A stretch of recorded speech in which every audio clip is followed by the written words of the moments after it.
Isang panukalang batas na tutugon sa mental health ng mga mag-aaral sa pribado at pampublikong paaralan. Aprobado na sa Senado sa pangunguna ni Senator Win Gatchalian na siya ring principal author nito. Para sa kabuuan ng balitang yan, narito si Wen Liantada. Aprobado na sa huling pagbasa ng Senado ang Senate Bill 2200 na layong pangalagaan ng mental health at kalusugan ng mga mag-aaral sa bansa.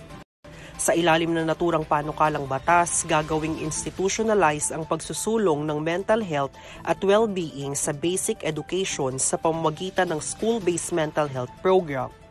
Kabilang dito ang pagtatayo ng care centers, pagdadagdag ng mga bagong plantilla positions para sa mga mental health specialist at mental health associates sa Department of Health o DOH.